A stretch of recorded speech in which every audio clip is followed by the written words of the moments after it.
número 5, las vestimentas sacerdotales de la gracia. Muy buenos días. Estamos aquí encontrándonos para poder disfrutar del repaso de la lección para esta semana. El versículo de memoria lo encontramos en el libro de Primera de Pedro, capítulo 2, versículo 9. Allí dice: Mas vosotros sois linaje escogido, real sacerdocio, nación santa, pueblo adquirido por Dios, para que anunciéis las virtudes de aquel que os llamó de las tinieblas a su luz admirable. Qué hermoso versículo. Pero también qué norma alta parece que Dios nos pone. Porque en este versículo está diciendo que todos aquellos que eligieron a Jesucristo, que todos aquellos que quieren seguirlo y servirle, son un linaje escogido, son un real sacerdocio, son una nación santa, un pueblo adquirido, pero para llevar adelante una misión específica: anunciar las virtudes de aquel que nos llamó de las tinieblas a su luz admirable. En otras palabras, esa misión es hablar de Jesucristo, hablar de las virtudes de aquel que nos salvó y de aquel que nos rescató. Y tal vez, cuando uno mira este versículo, pueda llegar a pensar que es una norma muy alta, a la cual es difícil llegar. Uno lee palabras como linaje escogido, real sacerdocio, nación santa, y tal vez ve su propia vida y dice: ¿será que yo también seré parte de todo esto? ¿Será que yo también podré llegar a ser un linaje escogido, un real sacerdocio, una nación santa? A través de la lección de esta semana, me gustaría, en especial, tocar uno de los adjetivos que aparecen aquí con respecto al pueblo de Dios: real sacerdocio.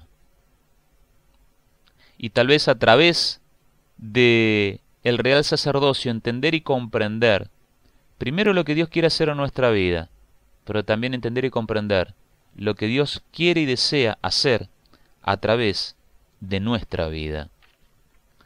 Cuando uno piensa en el sacerdocio, según se llevaba adelante en la antigüedad, en el Antiguo Testamento, específicamente en el santuario terrenal, surge una palabra que tiene que ver con ser intermediario entre Dios y los hombres. El sacerdote era aquel que se presentaba de parte del hombre delante de Dios. Y allí, en los versículos del libro de Éxodo, en el capítulo 28, en el versículo 1, encontramos que la palabra de Dios nos dice: harás llegar delante de ti a Aarón tu hermano, y a sus hijos consigo, de entre los hijos de Israel, para que sean mis sacerdotes, a Aarón y a Nadab, Abiú, Eleazar e Itamar, hijos de Aarón. El sacerdote levítico se estableció durante la peregrinación de los hijos de Israel por el desierto. Un sacerdocio que habría de durar más de 1500 años dentro de la historia del pueblo de Israel. Ser sacerdote era ocupar un lugar especial, era un honor sagrado. Los sacerdotes representaban la santidad y la pureza. Después de todo, ellos eran quienes se presentaban delante de Dios en lugar de la gente. Tenían que ser diferentes, no de una manera arbitraria, sino diferentes en un sentido sagrado. Tal es así que en distintos versículos de la Biblia encontramos algunas características especiales que nos hablan de cómo debían ser los sacerdotes y cómo debían actuar. Por ejemplo, en el libro de Levítico, en el capítulo 21, Tres características voy a decir que denotan cómo deberían haber sido aquellos que fueran los intercesores entre Dios y el hombre.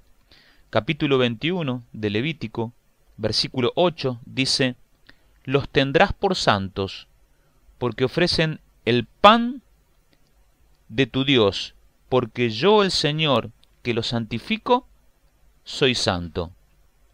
Aquí en este versículo dice: los tendrás por santo.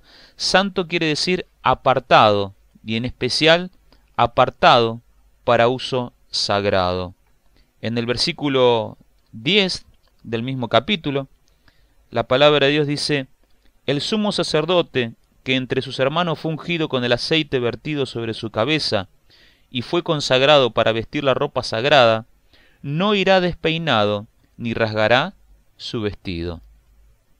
Y en el versículo 17 dice: di a Aarón: en todas tus generaciones ninguno de tus descendientes que tenga algún defecto se allegará para ofrecer el pan de su Dios.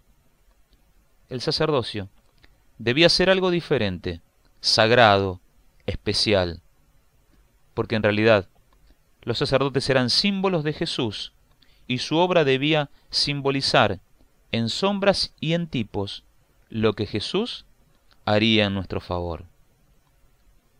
Ahora, qué interesante es pensar que Dios nos llama real sacerdocio. En otras palabras, Dios nos llama también a ser intercesores, sacerdotes, y por lo tanto, Dios también nos llama a ser diferentes.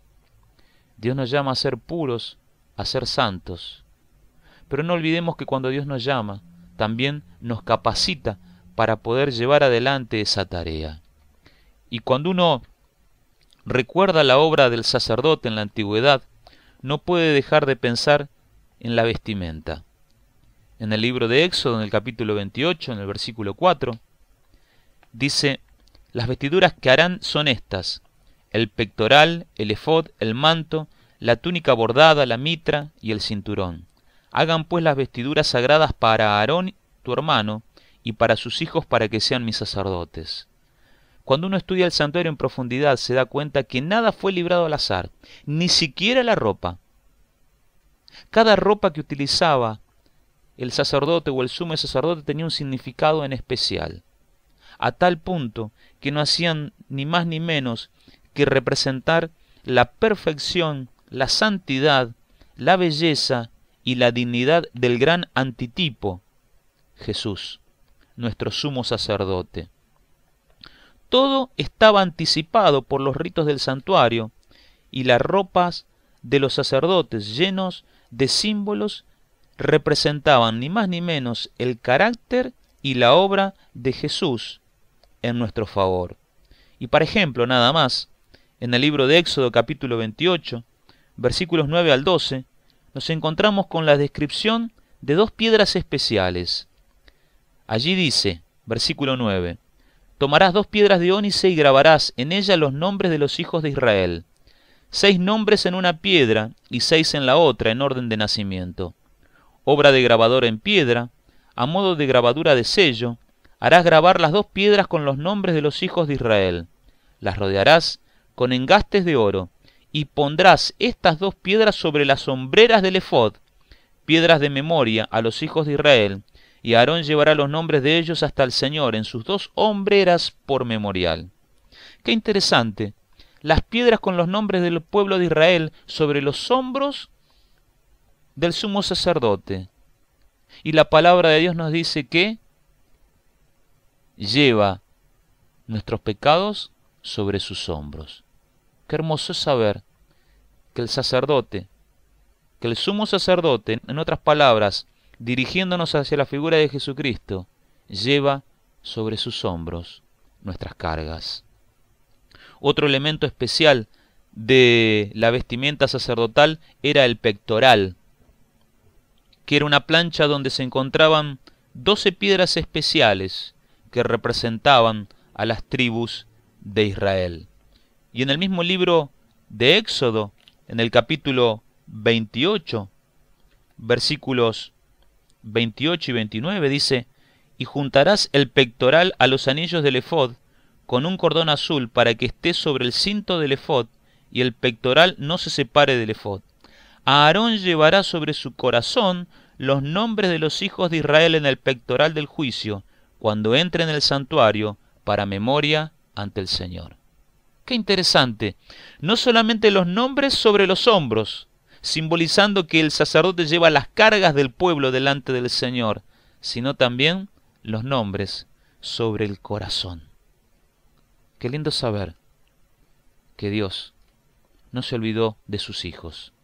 Qué lindo saber que Dios nos tiene en su corazón.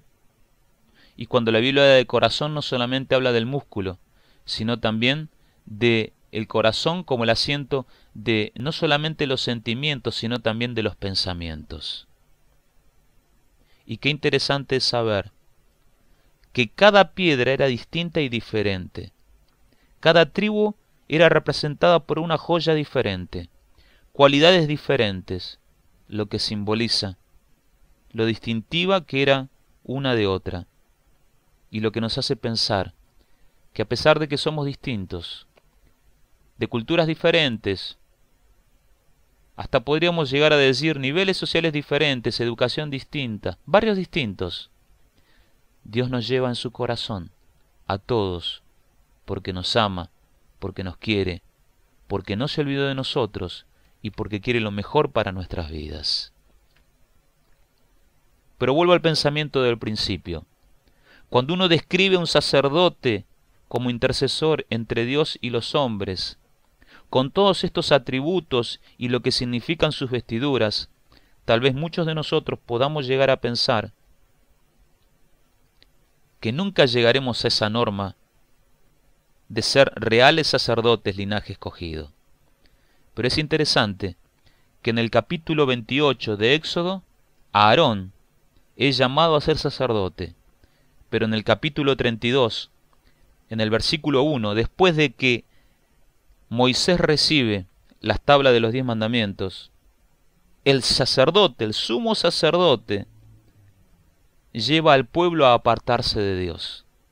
El pueblo lo presiona a Aarón para que haga un ídolo, y él, dejándose llevar por el pueblo, cede y lleva al pueblo de Dios a alejarse del Dios verdadero.